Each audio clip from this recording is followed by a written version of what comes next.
Hello, welcome back to About Time. I'm Stephen and I've been a Doctor Who fan since 2005. Usually I'm joined by my boyfriend Ben, but today it's returning guest and host of his own podcast, Who Gives A Flux. It's the glorious Welsh tones of Mike Honor. Hello, Mike. Hello, thank you for having me back. How are you? You're very welcome. I'm all right. How are you? I am fab. I can't wait to hear your impression of me on this podcast. Your dulcet Welsh tones. Yeah, exactly. Yeah. The only person Welsher than you is Stefan Powell. I mean, true. Very, very true. He's from literally like 5 minutes down the road. Is he? Just putting it out there. Yeah. Well, say hi for me. I will. Put in a good word. Calm down. How many seconds are we in? And the thirst has arrived already. Oh dear. So we're here this week to talk about episode 5, the new series, which was The Story and the Engine. And yeah, we haven't talked about this episode at all. So No. I am curious to know whether you liked it or didn't like it or somewhere in the middle. I liked it, actually. I really enjoyed. Good. I thoroughly enjoyed. I did get a chance to watch it a second time, and I've watched the little behind the scenes thing that they do on YouTube, but I haven't had a chance to watch Unleashed yet. But yeah, very, very happy. Enjoyed. Absorbing as much as I can about it. How about you? Excellent. Yeah, I'll be honest, I found my first watch a little bit tricky. I really enjoyed the first sort of half of the episode, and then as it went on I found myself getting a bit confused because I feel like we'll get into it obviously, but I feel like there was quite a lot of exposition sort of dumped quite quickly. And my brain processing, I was just a bit like, oh, I think I need a minute to understand this. And so on a second watch, when I knew kind of what was coming, I found I enjoyed it a hell of a lot more. Oh, fab. That's good. And yeah, I do think it's fantastic. Yeah. So obviously this was written by Inua Ellams, who is a Nigerian-born playwright, which I thought was good to know because it kind of does feel like a play. It does, yeah. Very much sort of limited in location and very talky, which I think might have put some people off. But I mean, I'm a theatre person. I love that kind of thing. And as I don't know if you are aware, but I think it was kind of informed by a play that he wrote a few years ago called Barbershop Chronicles. Yes. So I think that kind of fed into it. And even on Unleashed, I think Russell said, like, you know, imagine basically if the Doctor walked into that play, like, what would happen? I'm really glad that we had Inua's voice. I don't know how on Unleashed how much credit does Russell take for this? Because he does have a bit of a tendency to. Oh no, it's so they talked to Shooty, who was a huge fan of Inua's, and said he really wanted to get him writing for the show. And apparently Russell said, oh yeah, I love him as well. Like, it's a great idea. So they got him on board. And apparently I think he used to watch Doctor Who as a child as well. So. Oh, that's fab. I mean, it felt like fresh and new, and yet somehow so Doctor Who. And I love that the show can do that, like you said, in a talky, contained story. Like how it amazes me that this show can still find new and fresh ways to tell stories like this that really do they do well. They do it well. Inua did a fab job writing this. I do understand what you mean about the exposition, and I was going to mention that later on as we get into the story. But then again, this is the episode about storytelling. So I guess exposition heavy, I kind of forgive it. Yeah, I guess, that does make a lot of sense, actually, when you put it like that. It almost felt quite classic Who at times. I think, again, the sort of limited location and the wordiness of it. I felt like I was watching classic. I felt like the barber, who was a fantastic villain, could have easily been a classic Who kind of villain. 100%. I totally agree. You're right, limited set, limited cast. They were talking about the problem. But having said that, I found it very well paced. I really enjoyed sort of like the start of the story where we've got the Doctor and Belinda in the TARDIS and chatting about how he feels, where he was able to find kind of a home here for the first time in this incarnation. This is where he felt comfortable and people treated him as he should be treated. And I just love that whole scene. It's quite slow and quite calm. And then obviously the chaos of the market then happens. And it moved really nicely for me. I think we've got a lot more of that this season, of taking the time to have those moments and conversations in the TARDIS, which we didn't get so much last series. Yes. Which has been a nice change. And yeah, obviously the Doctor talks about Omo's Palace being his favourite barbershop, and obviously, you know, a huge part of this episode is about how the Doctor the first time he's in a black body that he remembers, this is a place where he feels comfortable and accepted. It just felt like a very important episode for this Doctor. Agreed. Yeah, because some people have said to me that like it felt a bit strange for him to say that Nigeria was somewhere he felt safe when he's so sort of overtly queer. Okay. Which I can understand, but I think it's different facets and different aspects, isn't it? And I just wanted to read out a tweet. I've asked permission to read this. This is from JP, who was on my episode for Dot and Bubble last year. And I just really like this perspective. He said, I think it's such an important yet understated element of the episode that Abby was betrothed to the fugitive Doctor, a woman, and a small yet important reminder that homophobia in the continent of Africa is a colonial import. An openly queer black Doctor being accepted in a place that many black queer men have struggled to feel accepted in, and the daughter of an African god being betrothed to another woman without question or controversy. Which I just thought was such a great observation, because we do tend to think queerness is not welcome in Africa and they have a lot of conservative values and stuff. But as he points out, you know, that's something that's come in from white culture. So, yeah. The other thing is, like, they talked, again, I know you haven't watched Unleashed yet, but Inua was talking about the barbershop in African culture being a place where men can be together and be quite intimate and, like, you know... Steady on, Stephen, steady on. Well, yeah. Yeah, no, the idea that in a barbershop is where, you know, men, in a culture that is, you know, there's this toxic masculinity and you have to be a certain way and men don't do certain things. But in the barbershop, men touch each other's necks and heads and talk to each other, like they look at each other in the eyes and all that sort of thing. That just felt very fitting with Ncuti's Doctor, because he is this very modern sort of non-toxic masculine Doctor. He's very touchy-feely and wears his emotions on his sleeve, and it just felt right for me. Yeah, I think, funnily enough, I find it's not just for 15 really in Ncuti's Doctor, but for all people. I find that sometimes having important conversations, or perhaps deep or heartfelt conversations, is always easier when there's an element of task involved. Like, for example, if you go for a drive with somebody and you could be driving and they could be pouring their heart out to you because they're driving, I feel like you can talk a bit more intimately, so that there's almost like a strange barrier, which helps. 100%. So it kind of works on that level too. Yeah, you're absolutely right. I know exactly what you mean. Obviously, in Nigerian culture, the barbershop is a very important place, and obviously throughout black culture, we know hair is very significant and very important. But for me, I bloody hate getting my hair cut. It's the most awkward thing in the world. Why I hate it. Pray tell. Please dive into this a bit more. We need to know. Shall I lie down on the couch and please take notes? Yeah. Yes. Well, I think actually, to be fair, I think it's something a lot of gay men share, but it's in this country, it's quite a masculine, straight environment. God, it's so awkward, isn't it? It's like, oh, did you watch the match? And you're like, yeah. Oh, what did you think? Well, you know. Yeah. They've been awful all season, haven't they? You find yourself lying. Yeah. I do anyway. I find it so awkward when they bring out those conversations. It is awkward. So you going out the weekend? Are you married? How's your girlfriend? Yeah. Any kids? You're like, oh, do you know? I know. Yeah, I totally get you. When I was about, 14, 15, I went to the barbers and I had this older, like, Italian guy who was my barber. And he said to me, "Oh, you got a girlfriend there?" And I just kind of laughed and was like, "No." And he looked at me and he went, "Oh, you don't like girlfriends, eh?" Oh, I love that though. How much better is I know, that? But like open and out there like that, because it doesn't always happen. Actually, it still doesn't happen to this day. It doesn't. No. But yeah, that's always stayed with me. PTSD, that is. You don't like the hairdressers because of that. Yeah.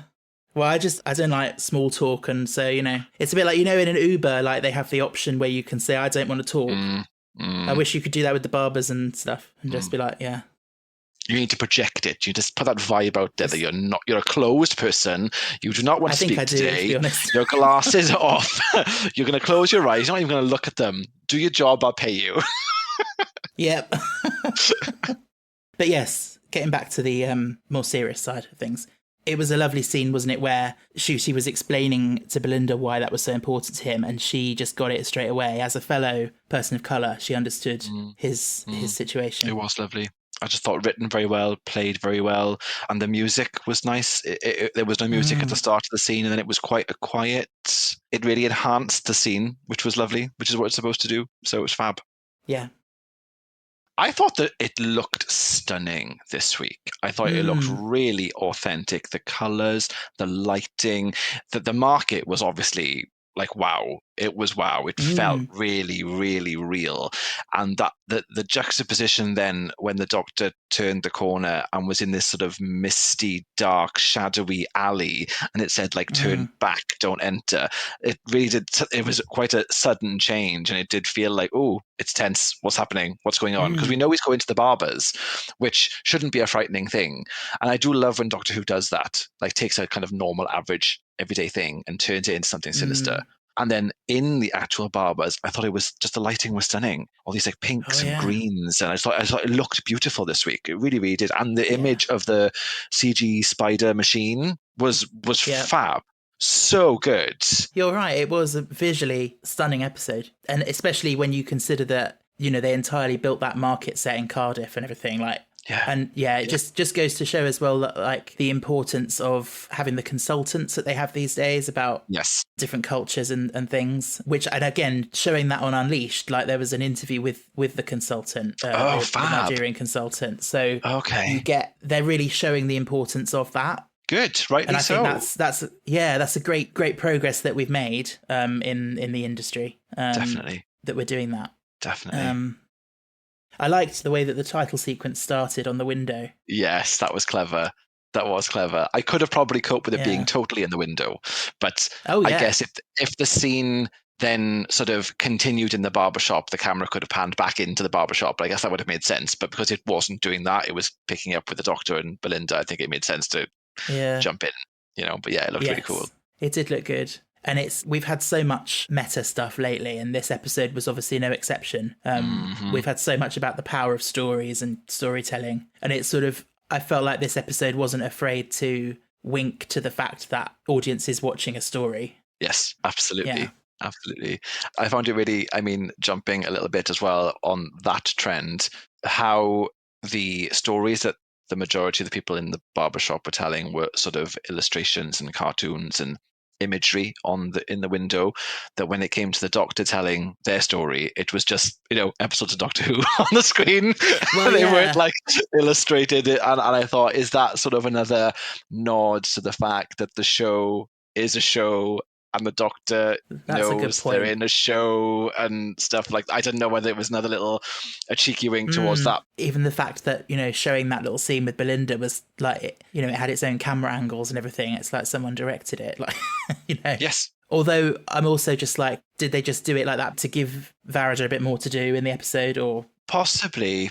Because it was quite a companion light episode, wasn't it? I don't think that Belinda had an awful lot to do this week. She was sort of more, don't get me wrong, she was sort of more a kind of a classic companion. She was just performing the companion role, but at the same time she did have some nice parts. I did like the way she reacted to the Doctor in the beginning of the episode, and then when she finally, and when the alarm was going off and she was like, TARDIS, explain, show, location. God, I love that. It was fab. So what else would you do? I wouldn't know what to do. But that's the same. She's pressing buttons being like, locate. And then I liked when she put her little hand up when she'd accidentally knocked over the goods in the market. God. Like, that was quite funny. It was quite cute. I just love Varada. She's fab, watch her, isn't she? Forever. She's and so it makes good. me sad, like presumably we've got 3 more episodes of her and then that's it. We won't see her again.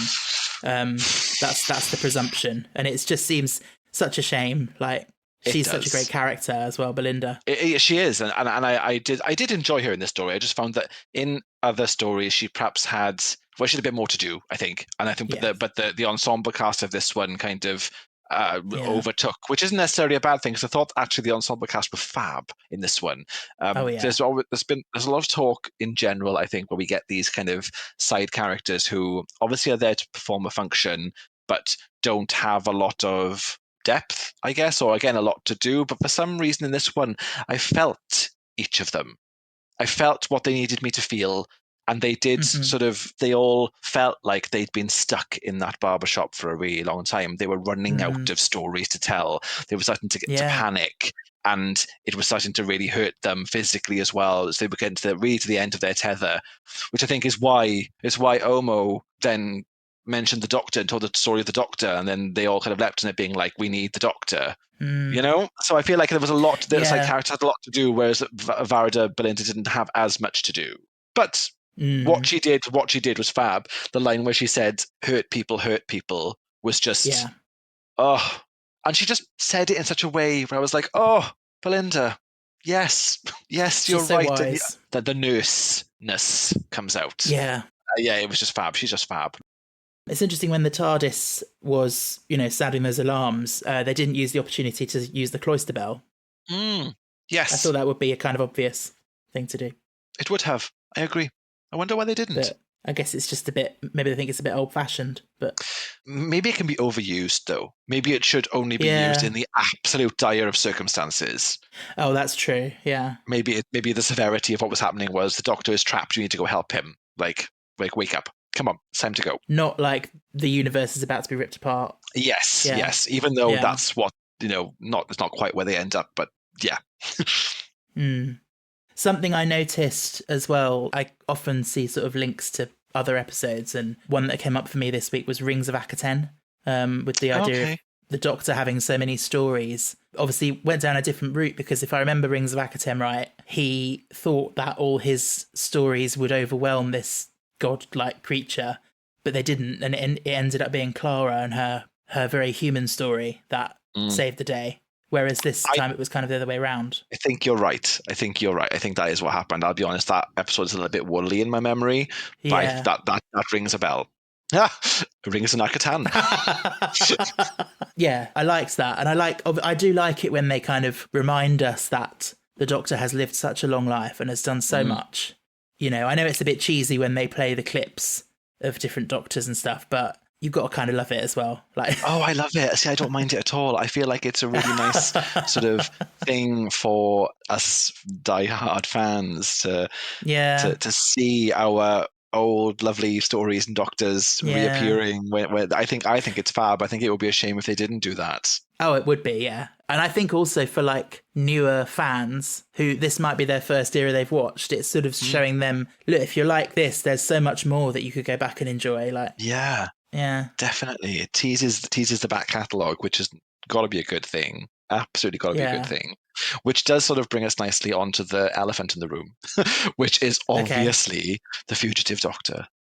Wow. And her return. How did you feel? I was shocked, because I know that some people online had this spoiled for them, but I was not one of those people. So yeah, I was like, oh wow. I'll be honest, I didn't expect, past the Chibnall era, I didn't expect her to be ever even referenced again. So the fact that they're acknowledging that she exists is good. And obviously, as we were saying about this being such an important episode for Ncuti as the first Black Doctor, let's not forget that technically the first Black Doctor was Jo Martin. Yeah. So I think it's extra special and important to have them both here, to have her to come in to share some of that. Yeah, it seemed absolutely perfect. Oh, fab.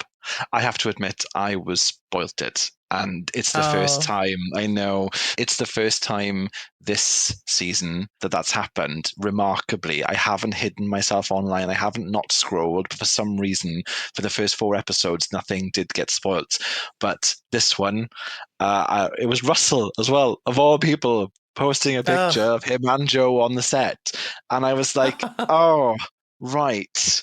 So now I have to watch it to understand why she was there. And of course it was quite a small scene, which was fine. And I can only imagine what it was like for you not knowing she was in it, seeing her appear, because I love her.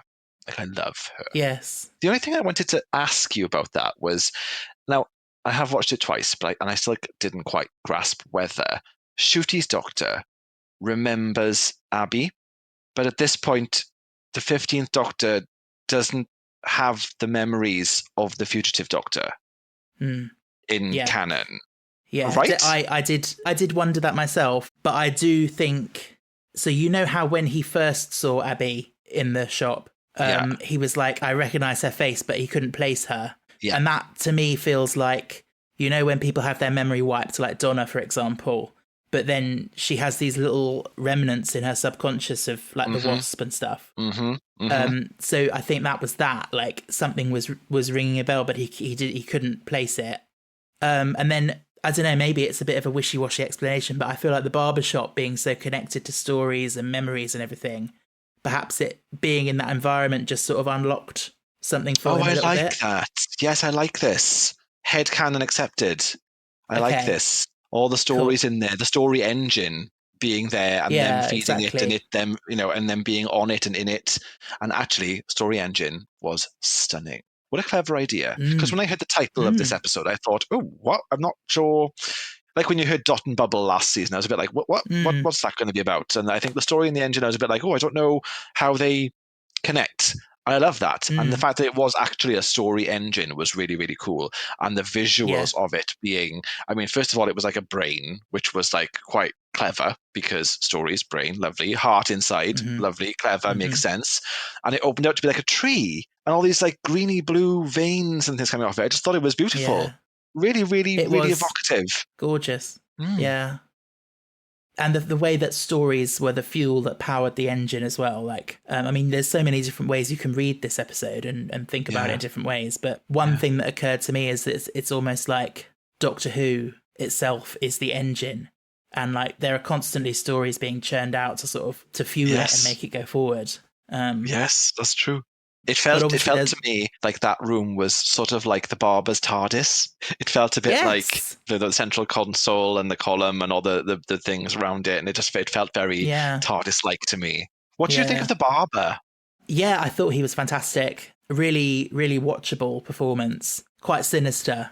Agreed. I loved his entrance when he came in and he was like, "Welcome to my establishment." It was quite chilling. It was. And we didn't see his face for a long time. The direction of this, I thought, was particularly good. There were some scenes, obviously, where there were extreme close-ups of the people who were getting their haircuts. And they were in the chair looking down the lens, telling us the story, telling them the story. Here's all the layers again. And it took you saw the barber sort of snipping away, but didn't actually get to see the full face and see him for a little while. And then when it was revealed, you're right, it was very chilling and he had quite a severity in his eyes and very convincing as sort of an unearthly kind of not very nice presence, And, and I feel like when you're in the barber's chair, when you're under that top, you do feel quite kind of trapped and at the mercy of the barber. And I just think it all worked like that. It was so clever. Yes. Side note, it's funny how in the synopsis for the episode, it was obviously he was given a capital B, as that's his title, the barber. And the number of people online who were like, "Oh my God, he's the barber. Does that mean he's a Time Lord and that's his name?" Oh, like as if someone on Gallifrey was like, "I'm going to call myself the barber." The barber. I mean, I would stretch as far as the governor, even though I don't think that's what that was. No. However, the barber. Barber. Let me just get my clippers, Yeah. Also, fun fact that actor has been in Doctor Who before. He was the Lion King man in Series 8. The woman who King man. The woman who lived. The woman. He was Simba. The woman who lived. Yeah, I was about to say. Yeah, he was the Lion King. The Lion King. Oh, I know. Okay, I have to be honest. That episode I struggle with. That episode is to not be honest at the forefront of my memory. Oh, okay. No, I much prefer that this. Was him, yeah. He's really good in this. Not that he was bad in the other one, but like leaps ahead in this one. His eyes, just for me, and he really like bored into their souls when they were telling those stories. And I guess that's the whole point. You know, he's trying to get the best story out of them to feed the engine to get to his goal. And it did, like you said earlier, the goal, it was a little bit confusing where he needed to have the stories to power the engine to get to the center of the nexus in order to cut off the gods from humanity, which would kill them and loosen their grip on humanity, but it would also caused a lot of chaos and horrendous stuff for humanity too. So that was a little bit confusing, I think, because it was quite a wordy episode. Like we said before, there was a portion of it when I think when Abby started to braid the Doctor's hair, when she started telling a story, which was fab and very, very engaging and lovely. But the first time watching it, I did sort of think, oh, another story. Oh, here we go. We got another story. Right. Okay. And it felt like we were getting told quite a lot. Okay. And so on first viewing, I was a little bit like, oh, maybe it'd be nice to be seeing some of this.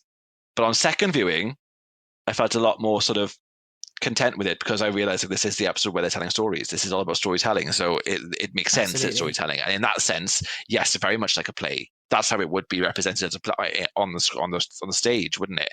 It wouldn't necessarily have something animated behind it. I mean, it could do. Why not? But yeah, I just thought all of their performances. I was trying to, what I did find confusing about who Abby was to begin with. Yes. That's the bit where I was sort of like, who is this person? And what is the connection? I feel a bit better about it on second time. I'm right in the saying she's the daughter that one of the gods tried to get married to the Doctor. Is that, or sell off to the Doctor? Is that what it was? Yeah. Obviously, Anansi is a figure in African mythology. The spider trickster story god. But I tried to look it up and I couldn't find any reference to whether that story was something from folklore. Of him having a daughter that he tries to marry off, but yeah. So she's also a god, but she looks human. Is that just how she's appearing on Earth at this moment? Because he did say something about you looked so different then. Yes, potentially. I didn't fully buy the bit where I understand the Doctor laughing. You know, after he explained the barber explained who he was, and the Doctor started laughing. I got that. I didn't fully buy Belinda laughing along. I don't know, because it's all kind of chronological for her. It's all happening kind of almost in real time for her. I don't think there are many in-between adventures so far. I don't get that impression anyway. So, yeah, I didn't fully get that. But then when the other guy started laughing, I just thought it was hilarious. Like, he's like, let's all laugh together because it's just funny. Because it's taking his power away. And they were all obviously so frightened and scared in there. It's just taking his power away. And the guy was like, why are you laughing? He was like, I don't know. I'm just laughing. Yeah, exactly. I'd be that person. I would be that person in that moment. But I did then enjoy the explanation of the guy where the barber, obviously, who isn't those gods, but he was working behind the scenes on behalf of those gods to tell the stories, to make them gods. I thought that was quite clever. Yeah, again, even on a second watch, I was like, found that slightly confusing because he said he wrote stories down and sort of that helped pass them on. But why is he special for doing that? Because lots of people have written down stories, even, ones that have been passed down through the oral tradition and that have been around for centuries. Like, he's surely not the first person to have written them down and captured them. Or maybe he was. Maybe. Oh, yeah, I suppose we don't know how long. Maybe he was. We don't know how long he was been immortal. We don't know. We know he's not mortal anymore, and we know he's been elevated past that somehow. And maybe he's moving through the eons, telling these stories and writing these stories, and sharing who these gods are, therefore giving them their power. So you can kind of understand then why he would be so miffed at the fact that they think, well, we don't need you anymore. The stories are already out there now. And now there's an actual World Wide Web where the stories are there at the fingertips of everybody immediately, all the time. So he's redundant now. And then he's obviously annoyed at that. So hatches that plan. I thought it all kind of knitted together really neatly and well, to be honest. I was very, very impressed. The other thing that I didn't really quite get was the way that the Doctor's casually talked about all these gods that he's met and hung out with, and the way that doesn't quite fit for me with the whole pantheon thing that we've had going on. And that, when the Doctor talks about members of the pantheon, it's with such sort of terror and like it's such a big deal. And also that's only happened quite recently for him, that they've sort of begun to appear. So when are these sort of encounters with other gods supposed to have happened? Because I don't think the Doctor really believes in gods, really. No, I would agree. And I wonder if the implication was he met them when they weren't gods, as in if they were alive once as mere mortals, and he met them then before they became what they became. but whether that is actual God. Thing is, there's this question about what a God is as well in the Doctor Who universe. There's so many questions around, like, what does it mean? Completely, yeah. And it's really hard because they aren't defining it, because it really isn't definable anyway. And you wouldn't accept anything concrete like that, because you'd have to suspend your disbelief, I think, too much. I think leaving it vague is probably better. But I get what you mean, because I don't think the Doctor believes in gods, other than, like you said, the Pantheon happening now. Yeah. So I don't know. No, and even them, I mean, I would hesitate to actually call gods. I think it's a term that they've given themselves. Yes. And the Doctor's kind of going 100%. along with it. But, you know, it does depend how you define it.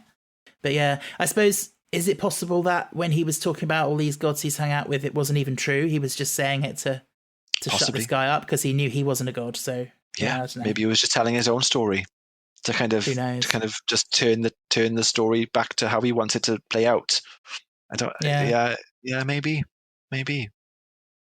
I think we touched briefly on Omo and the way he basically betrayed the Doctor by bringing him into this trap, which, yeah, I can totally understand, because he was desperate. I don't think it was a sense of, let's use the Doctor and like put him in our place. It's tricky. It's tricky because when the Doctor arrives, I know the first time I watched this, I thought the Doctor's reaction was quite extreme. I thought that surely if a friend of the Doctor needed help and finally they got, the Doctor arrived and they were relieved, oh, thank God, the Doctor's here, we have a chance now.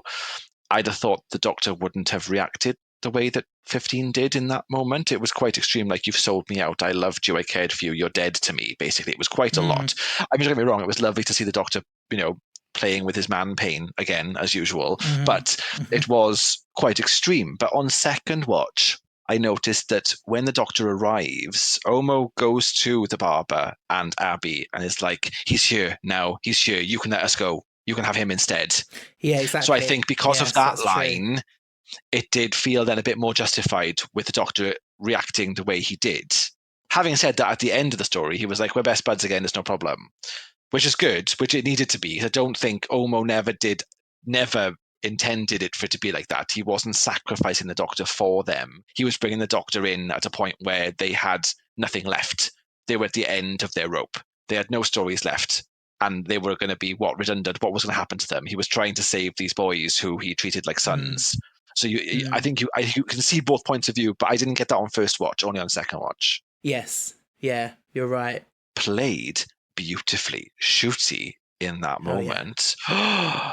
And I think that Ncuti is really, like, he's the standout. And I know that the Doctor is often the standout in Doctor Who. They are the lead role. I get it.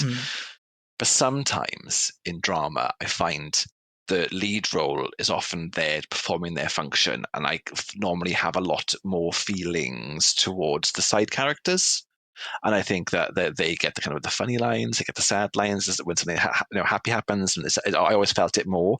But when Ncuti's on the screen, I'm feeling what he is performing every time. He's fantastic. He's so the Doctor as well. And this particular season, this run of episodes, has really cemented him for me as the Doctor. He does have a way of taking a line and just delivering it in a way that you wouldn't expect. Spins it. And I guess kind of the queer factor is fab. But I'm not only talking about that. I'm talking about the whole that he's performing, the whole being that he's putting across on the screen. He cries in every episode. There's a tear in every episode, and people online are a bit over it. And I think I understood. I do understand. The Doctor. It would be nice if the Doctor did hold their emotions back a little bit sometimes, but then at the same time, this is a Doctor that's been through all the therapy and is healed because of what 14 has gone through for him. So this is a new phase. This is a new Doctor where emotions are there straight away. And admittedly, sometimes we don't feel the same as the Doctor. For some reason in this episode, even though we didn't know Omo and the barbershop or anything until this episode, I felt it with him. So I guess this Doctor's really got under my skin now. He's really in there. Yeah. That's how I feel. We also had that really strange appearance of Poppy from Space Babies. That was so weird. What was that? Very weird. And also because she was standing up. Like, she's obviously grown a little bit. Like, Yeah. Yeah. In a little dress and just like waving at Belinda. How weird. What was that? That was so strange. I feel like we're going to find out what that is. Well, you'd like to think so, wouldn't you? I hope so, because it was quite bizarre and out of the blue. Belinda commented on it and the doctor was like, oh, stories are just leaking out or something. I don't buy it. No, because that's such a random and specific thing, isn't it? Yeah, and that wouldn't make sense to Belinda either, because it isn't a story that Belinda would know. So no. And I did see that Anita Dobson has said that Space Babies is more significant than people think.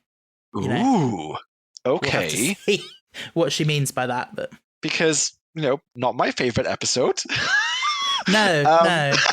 To have links to the future almost quite nice to leave it in the past. Like, it's fine.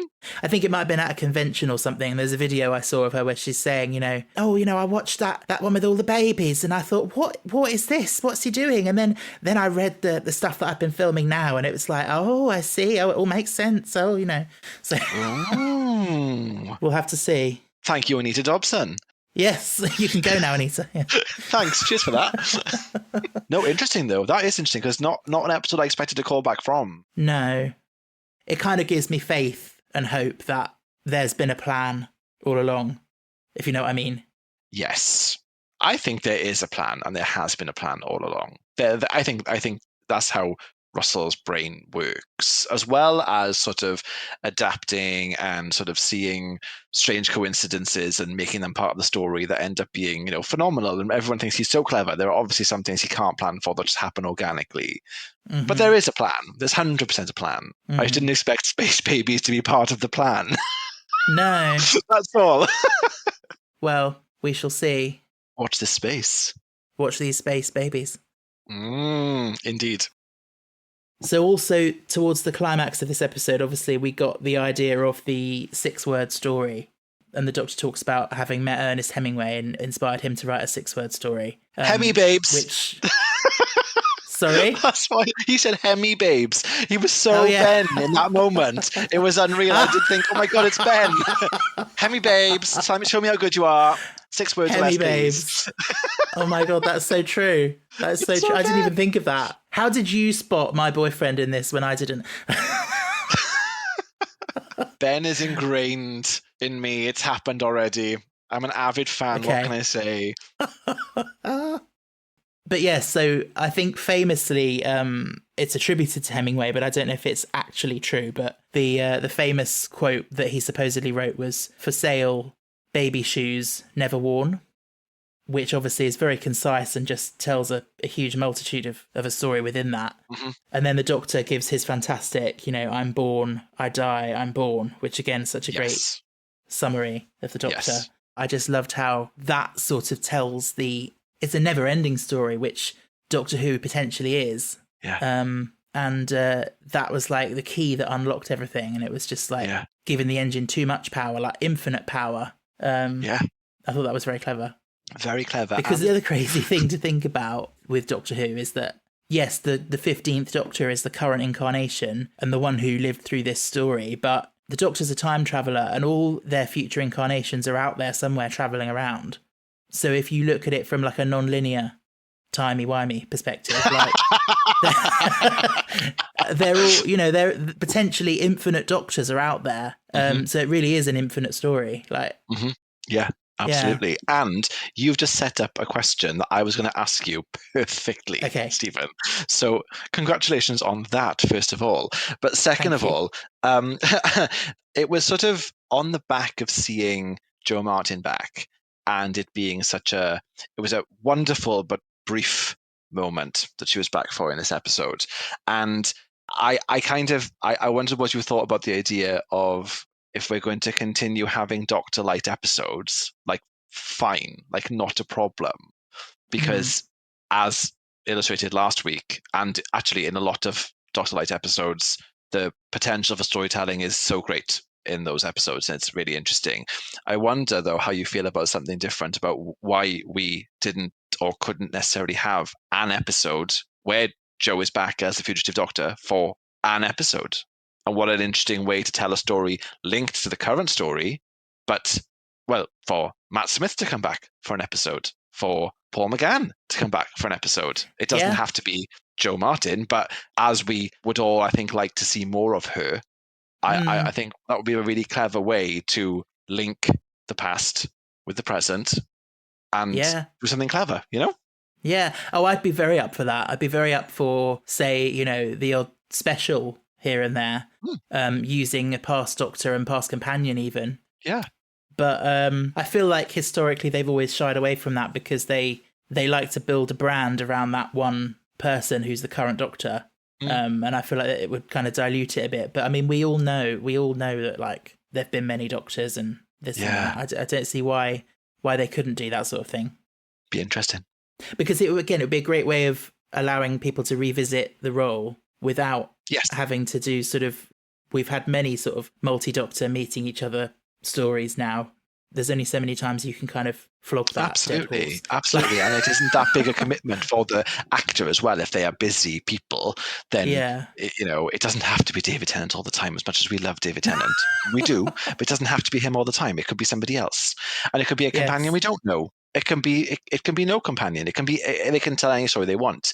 I think the anomaly here is the fact that obviously Jo Martin's Fugitive Doctor has appeared so briefly, so few times, and like you said, it's incredible that she's past that era and she's now in this era and part of the canon, which I think rightly so. But it's just it would be lovely, I think, to give her a story. Give her a story. I feel like, so, I mean, I'll be honest, I need to revisit the Chibnall era and remind myself of, you know, the specifics of the Fugitive Doctor. But from memory, I feel like, because obviously she's meant to be pre-William Hartnell, the character is not who we see as the Doctor now. Like, it's a very different character. I would agree. So yeah, I don't know, be quite a different kind of. I don't know if it would feel like Doctor Who in the same way, like it, you know. I get you. But it's not to say that it wouldn't be an interesting story to tell. Or if she like showed up in the Unit spin-off to help at some point, without even realizing, like, oh, we've got the wrong. Which Doctor is this? I love this whole Whoniverse and how there genuinely are infinite possibilities for stories. I want them to really, really grasp that and do it, run with it. Yes. I quite liked the idea of the 6-word story that we got in this episode. And I wondered if I could put you on the spot, what would your 6-word story be? Oh my God. Right. To be profound or to be funny or to be vulgar? I feel like it would be something, my story would be something like, let's be sweet. Loved deeply. Ate cake. Shared stories. That's me. That's my 6 words. There we go. That's me. That's amazing. Yeah, Thanks. That makes me feel very warm. Something like that. I don't know. I also like tea. Oh, yeah. Tea. That's 8 words. Yeah. Can't do it. It's too hard. No. How about you? I think the great thing about this as like a task to come up with a 6-word story is that it sort of forces you to not think about it too much and you've just got to do whatever comes to the surface. Yes. And I mean, I literally wrote down what came to the top of my mind. And reading it back, it's quite depressing, actually. But it was what came to my mind, which was trying my best never seems enough. Oh. I know. Feel like I'm in therapy now, but, you know, sometimes when something just bubbles up, it's authentic, isn't it? And I bet a lot of people can relate to that. Oh, my God, that's so relatable. I'm relating right now quite hard. Yeah. Yeah. It's what we're all doing. That's universal. That's fab. That was really good. I love that. I also asked the same question on social media. I won't attribute these, I'll let them be anonymous, but I had bad day, watched Doctor Who, happy. Oh. Which is nice. Fab. Someone said, and in the end we lived, which again, quite relatable. That's nice. Like, whatever that's happens. Very Stephen Moffat. Felt very Moffat. Well done, that person. I just want to sleep more. Again, relatable. Very. I had to put subtitles on. That's me. Oh, I love this. And of course, there's the infamous, don't you think she looks tired? Oh. Okay, so 6 words. 6 is the magic number here. This needs to be a permanent feature, Stephen. We need to bring this back. Yeah. Every so often, we need more 6-word stories. I love that. Yeah. What would Ben's be? Oh, I'd have to ask him. You Actually, have to ask him. It would probably be something along the lines of squibbly dibbly, absolutely not. Yes, it probably would. I can't think of two more Babes. words. It has to end with Yeah. babes. Babes, yeah. Yeah, I'll get back to you on that. Please do. What would be the story of your life in 6 words? A big pile of smelly shit. Well, that's a bit depressing. Boy who thinks too much always. Man Accurate. who is crazy and eccentric. Cool. There you go. Thanks for that. Scooby-Dooby boo boo. So, the story and the engine then. What would you rate this episode out of 5? Oh, I forgot you were doing this. Right. And I knew as well. And we're not allowed decimal points, right? Let's keep it simple. Preferably not. Right, okay. I thoroughly enjoyed this, and I enjoyed it even more on second watch. There's a lot of layers, and I think I'm going to echo something you said in one of the last episodes you did, where I'm kind of scoring this against the episodes from the same era. I find it very hard to score this against some of the what I call classics that have had more time. I would say this is a solid 4. I think this is a really great story. This is not mediocre, which is where I think number 3 would be. I don't think it's phenomenal. I don't think it's a 5. I don't know why. I'm not sure what's holding me back. Perhaps in a few more viewings I would go up, but right now 4. Squibbly dibbly. That's quite fair. What about you? I was actually thinking the same. I was also thinking a 4. Squibbly dibbly. After a first viewing, it might have been lower, but after a second viewing, I do feel a lot stronger about it. It was a very important episode. It was very well done, very well performed, written, directed, and everything. The only reason I'm not making it higher is because, I do feel that an episode should work on your first viewing, and Okay. I think it's been quite a common theme for a lot of people saying they needed a rewatch to kind of get it. Okay. But yeah, maybe it's part of it dropping at 8 a.m. and people watching it at 8 o'clock in the morning. Very possibly. This has to be taken into consideration. I would say that's correct. How you're watching it, when you're watching it, has a massive impact on how you're going to feel about it. Yeah. I think for me, like, if Belinda had had more to do, and despite the fact that I love the fact it was a storytelling episode, if there were perhaps a few more visual aids with the storytelling, just a few more, like when they were talking about Abby being the daughter of this god, if we'd perhaps seen that bit as well to understand a bit more. Yes, if that had been visualized a bit. Because there was a lot of names, storytelling, and it was a lot of that, which is in its credit, but at the same time, had there been a bit more of a visual representation of it, it would have made it more understandable, perhaps, and perhaps you're would have right. knocked it up there to the 5.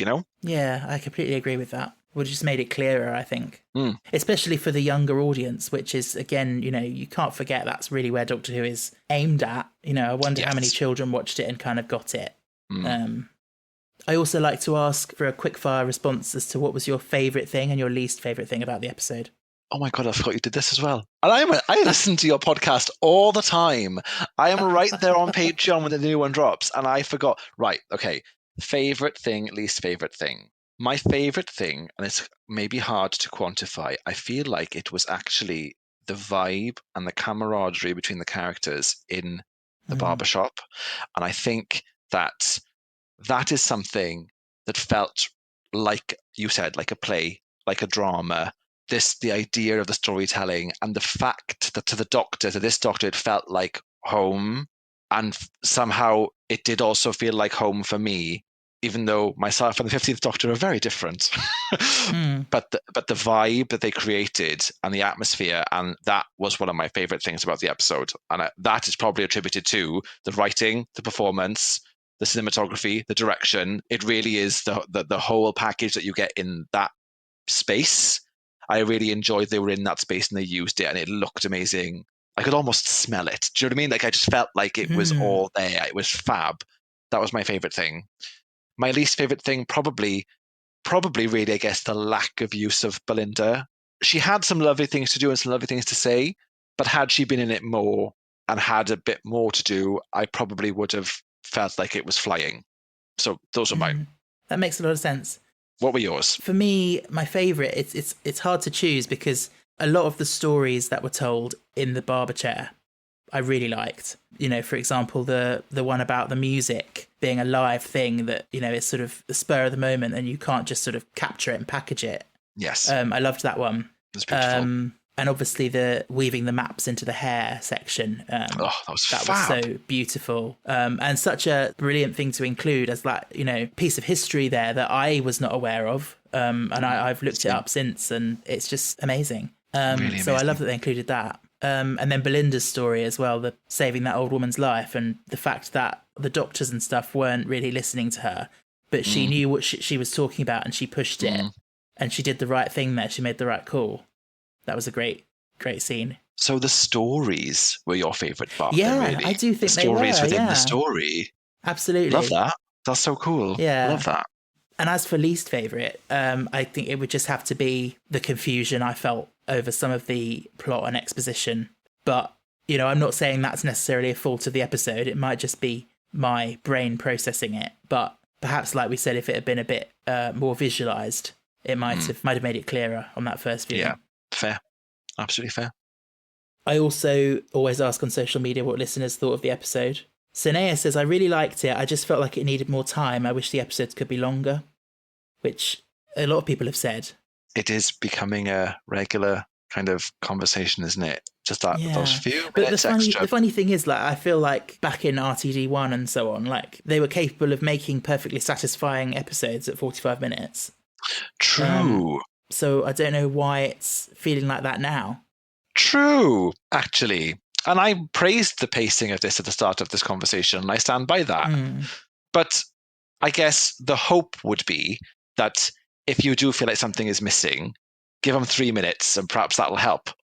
But that's not necessarily always how it works because it's visual as well as everything else. So I don't know when we don't make the TV programs. We don't know what, we don't write it. We don't know. But I get it. I get the feeling. Yeah.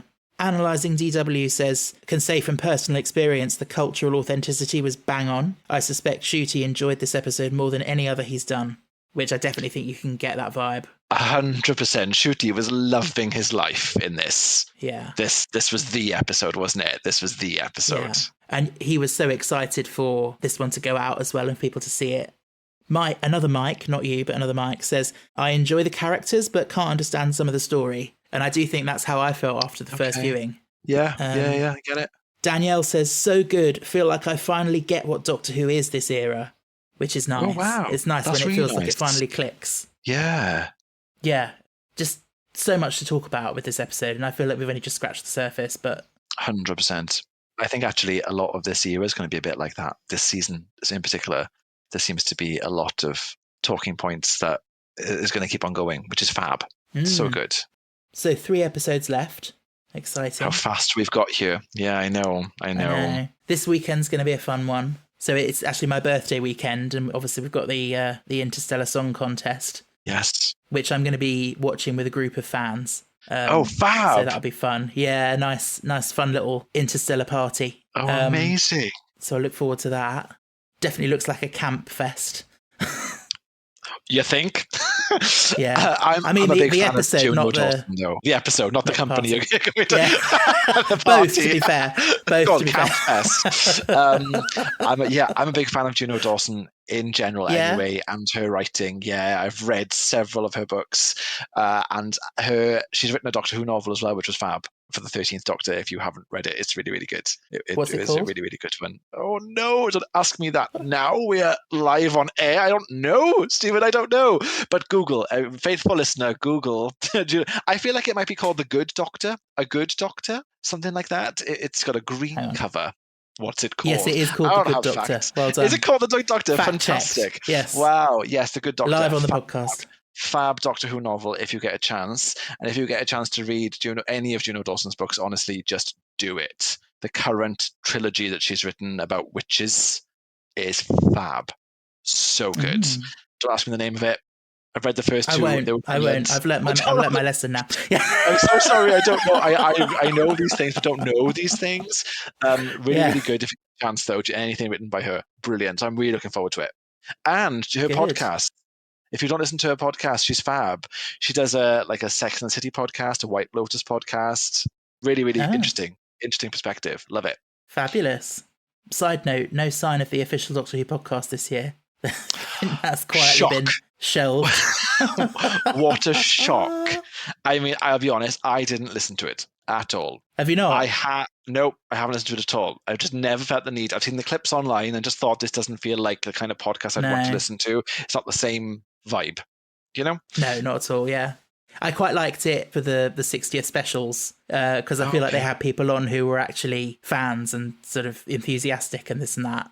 Okay. Although it still had that sort of overproduced feeling of like, oh, we're on the official BBC podcast, we've got to say nice things, you know. Yes, yes, absolutely. But yeah. The thing is, you have to be critical. You have to be allowed to be critical. And I think that's what they don't have the luxury of being when you're directly. And then they would sort of, they'd get clips come in from Russell T Davies and he'd be like, so I did this in this episode. Do you think that was good? Do you think that was a good idea or not? And then they'd have to go back to them and they'd be like, yeah, it's Russell, marvelous. Yeah, it's fantastic. I loved it every moment. Oh God. Oh no. Yeah. That's not the essence of podcasting right there, is it? Light and shade, people. Light and shade. Yeah. And honestly, podcasting is an indie medium at its core, isn't it? And like the more sort of glossy professional podcasts you get, I'm just like, this could just be a radio show. Yes. Do you know what I mean? Yes, I do. Totally. Yeah, it's a fine line. It is. But there we have it. Thank you so much for joining me. Thank you for having me. It's always a pleasure. Always fun. Always so it easy is. and chatty and lovely. It is great. And yeah, I don't know, it always just seems warmer weather when I'm recording with you, so... Why? Why are we always sweating? I don't know. Why do our glasses always steam up? We're always sweating. I know. I keep every time we off record. a bit, yeah. For goodness sake. Keep on wiping my face. Yeah. What a way to end. What an image to end on. Yeah. Listeners, do check out Who Gives a Flux if you haven't already. I'm sure you all have. Mike and his crazy gang of reviewers giving their thoughts over there. I sometimes appear on it as well. Do. You have. So you will. Yeah. If that doesn't put you off, then go over there. I'll be back next week with another guest, and we'll be discussing, obviously, the Interstellar Song Contest. I can't wait for that. Until then, though, stay cool. Definitely stay cool in this hot weather. Stay safe. Stay fantastic. You sounded slightly American there, like Mr. Ring-a-Ding kind of. Did I? Stay fantastic. Yeah.